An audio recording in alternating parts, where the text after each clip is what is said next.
मित्रों नमस्कार। हाँ, मैं धनीराम पटेल, एडवोकेट, बिलासपुर छत्तीसगढ़।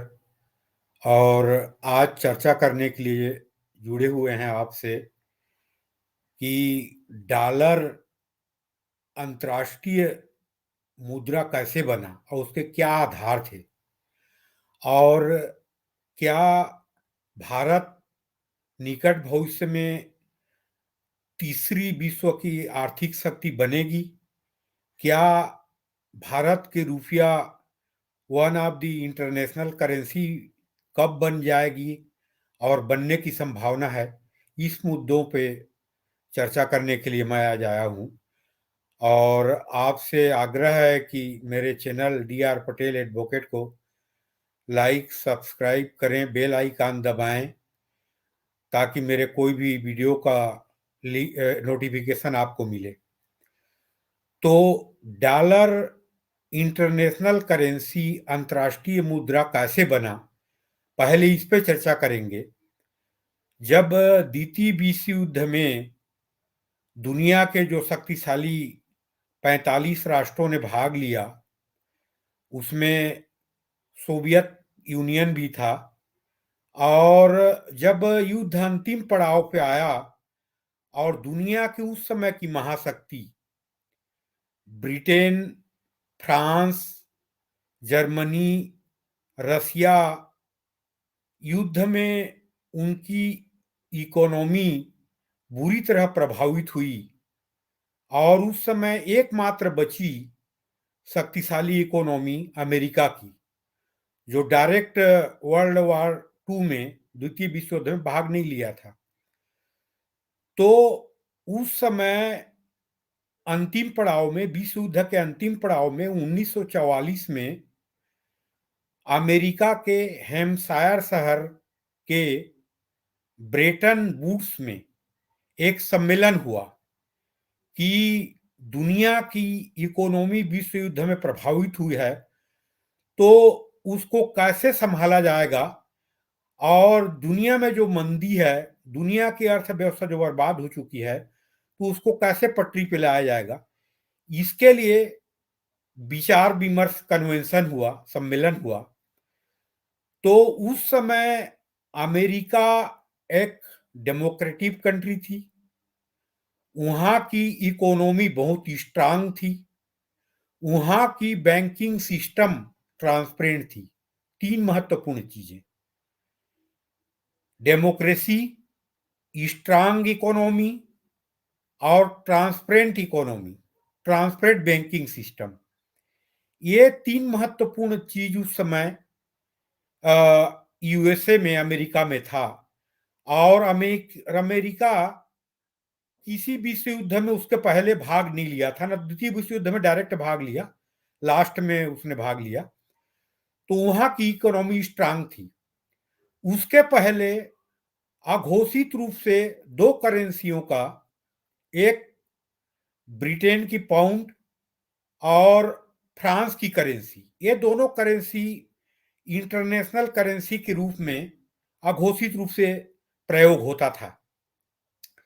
लेकिन ब्रिटेन और फ्रांस के इकोनॉमी बुरी तरह प्रभावित होकर खस्ता हाल होने के कारण ये जो सम्मेलन हुआ, ब्रेटन वुड्स एग्रीमेंट, उसमें दुनिया के 44 राष्ट्रों ने, दुनिया के आर्थिक रूप से शक्तिशाली जो थे पहले, द्वितीय विश्व युद्ध के पहले, उन्होंने सम्मेलन में यह तय किया कि दुनिया को मंदी से बचाने के लिए और दुनिया के इकोनॉमी को पटरी पे लाने के लिए, अमेरिका USA के इकोनॉमी स्ट्रांग है, ट्रांसपेरेंट है और मजबूत है, तो अमेरिकी डॉलर को अघोषित रूप से उन्होंने इंटरनेशनल करेंसी के रूप में एक्सेप्ट कर लिया।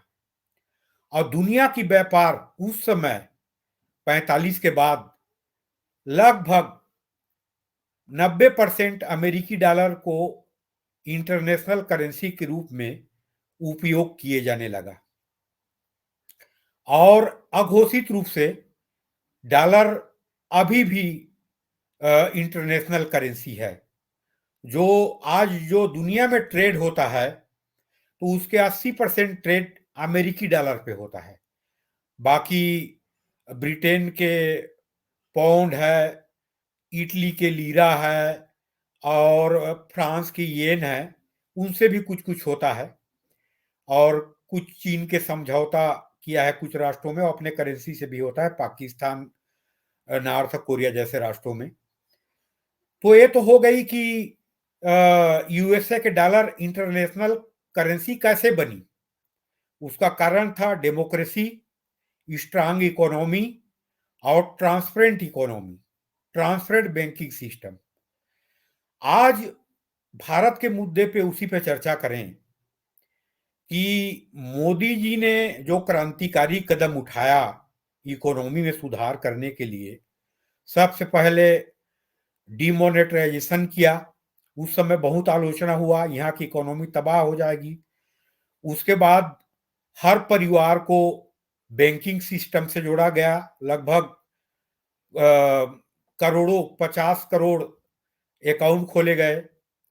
और उसके बाद यूपीआई पेमेंट सिस्टम लागू किया गया, जो आज दुनिया में 80% online transaction UPI system Bharat में हो रहा है, टॉप में है। चीन अमेरिका दोनों को पीछे छोड़ दिया है। तो यूपीआई सिस्टम के बाद चौथा महत्वपूर्ण कदम था मोदी जी का रूपी कार्ड। मित्रों, मैं आप लोगों को बता दूं कि दुनिया में जितने भी डेवलप्ड कंट्री हैं, चाहे यूरोप के हों चाहे अमेरिका के हों, दो कार्ड सिस्टम वहां फेमस है। एक मास्टर कार्ड, एक वीसा कार्ड। और मास्टर कार्ड, वीसा कार्ड आज दुनिया के अधिकांश डेवलप्ड जो कंट्री है यूज करते हैं, चाहे ऑस्ट्रेलिया हो, यूरोप हो, अमेरिका हो। हम भी वीसा और मास्टर कार्ड का यूज करते थे। लेकिन जब से आज से 5 साल पहले रूपी कार्ड लागू किया गया, तो रूपी कार्ड के बाद हमने वीसा कार्ड और मास्टर कार्ड को बंद कर दिया। ये दुनिया के, भारत के इकोनॉमिक विकास के लिए एक क्रांतिकारी कदम है, जो तीसरा कार्ड सिस्टम है। दूसरी महत्वपूर्ण एक उपलब्धि और है कि यूपीआई पेमेंट सिस्टम को आज 7 राष्ट्रों में कंसीडर कर लिया है, 7 राष्ट्रों ने कंसीडर कर लिया है और एक्सेस मिल गया है, जिसमें 3 विकसित राष्ट्र हैं, फ्रांस, सिंगापुर, संयुक्त अरब अमीरात यूएई, और 4 भूटान और नेपाल, श्रीलंका और मॉरिशस। 7 राष्ट्रों में एक्सेस मिल चुका है यूपीआई पेमेंट सिस्टम का। और 7 राष्ट्रों में मिलने के बाद अभी 20 राष्ट्र और लाइन पे है, प्रतीक्षा पे है, जिसमें 2-3 महीने में समझौता होने वाला है। वहां भी यूपीआई पेमेंट सिस्टम को एक्सेस मिलेगा। और एक्सेस मिलने के बाद लगभग 30-35 राष्ट्रों में यूपीआई पेमेंट सिस्टम लागू हो जाएगी। तो रूपी कार्ड यूपीआई पेमेंट सिस्टम जो लागू हो जाएगी, तो एक सेकेंड लार्जेस्ट इंटरनेशनल करेंसी बन जाएगी, इंडियन रुपया। और भारत की इकोनॉमी जो 1914 तक 2 ट्रिलियन की थी, जो 60 साल में स्वतंत्रता के बाद 1 ट्रिलियन की थी, और 1914 अप्रैल तक 2 ट्रिलियन की थी, वो आज हो गई है मैंने 4.3 ट्रिलियन डॉलर की इकोनॉमी हो गई। और इकोनॉमिकली भारत की पोजीशन थी 11वां, वो 5वें नंबर पे आ गई है।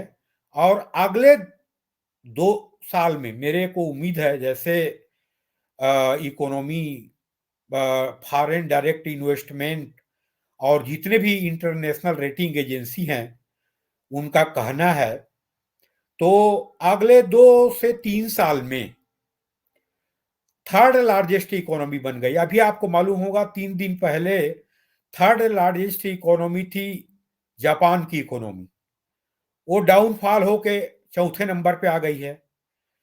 तीसरे पे आ गई है जर्मनी की इकोनॉमी। ब्रिटेन की इकोनॉमी माइनस ग्रोथ में चली गई है। जर्मनी की जाने वाली है, फ्रांस के भी जाने वाली है, और भारत की इकोनॉमी दिन प्रतिदिन स्ट्रांग होती जा रही है। इन्वेस्टमेंट दुनिया की यहां आती जा रही है।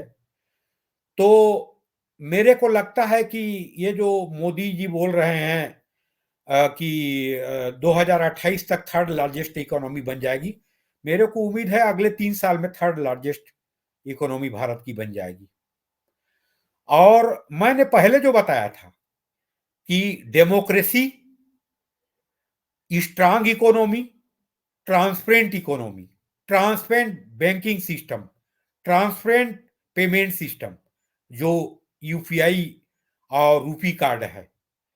चीन अभी दूसरे दुनिया की सबसे लार्जेस्ट इकोनॉमी है, और उसकी अभी एक माह पहले तक 16 ट्रिलियन डॉलर की इकोनॉमी थी। अमेरिका की अभी लगभग 28 ट्रिलियन डॉलर की इकोनॉमी है, लेकिन अभी डाउनफॉल होते जा रहा है चाइना। मेरे ख्याल से 14 ट्रिलियन डॉलर की इकोनॉमी रह गई होगी और अगले 3-4 साल में और गिरेगी। उसका कारण है चीन में डिक्टेटर सिस्टम, कम्युनिस्ट पार्टी की तानाशाही, डेमोक्रेसी है नहीं, ट्रांसपेरेंट तो है नहीं, लोकतंत्र है नहीं, तो ट्रांसपेरेंट हो ही नहीं सकता। तो डेमोक्रेसी ना होने, ट्रांसपेरेंट इकोनॉमी ना होने के कारण एक पीरियड तक तो बूम किया चीन की इकोनॉमी और ग्रोथ कर लिया। 90 से शुरू होके 2010 तक, 1990 से 2010 तक सेकेंड लार्जेस्ट इकोनॉमी बन गई। लेकिन अगले 3 साल 4 साल में जो डाउनफॉल हो रहा है, तो भारत थर्ड लार्जेस्ट इकोनॉमी रहेगी, चीन से कुछ पीछे रहेगी, और सेकेंड लार्जेस्ट इकोनॉमी चाइना रहेगी, और फर्स्ट लार्जेस्ट इकोनॉमी अमेरिका रहेगी। तो ये मोदी की सरकार के और भारत सरकार की एक महत्वपूर्ण उपलब्धि है, जिसको इतिहास जरूर याद करेगा। और इनकी जो आर्थिक क्रांतिकारी नीति है, तो मेरे को तो लगता है ये 20वीं शताब्दी के सरदार सरदार वल्लभ भाई पटेल थे, और 21वीं शताब्दी के सरदार माननीय नरेंद्र भाई मोदी हैं। इसको इतिहास इनको मानेगा, और उनके हर निर्णय लोगों के आकलन के विपरीत भारत के विकास में एक मील का पत्थर रहा है और सकारात्मक रहा है। यही मैं आज बताने के लिए आया था कि भारत की इकोनॉमी थर्ड लार्जेस्ट इकोनॉमी कब बनेगी, और भारतीय रुपया एक अंतर्राष्ट्रीय करेंसी के रूप में स्वीकार्यता कब मिलेगा। मैं ये नहीं बोल रहा हूं कि डॉलर को ओवरटेक करके, सुपरसीड करके रुपया इंटरनेशनल करेंसी बनेगी। टॉप की इंटरनेशनल करेंसी डॉलर ही रहेगी, लेकिन सेकेंड इंटरनेशनल करेंसी रुपया रहेगा अगले 10 साल में, 8 साल में, 10 साल में। ये आप हम और देखेंगे। तो मित्रों, थैंक यू, मेरे बात को आपने सुना। जय हिंद, जय भारत, नमस्कार।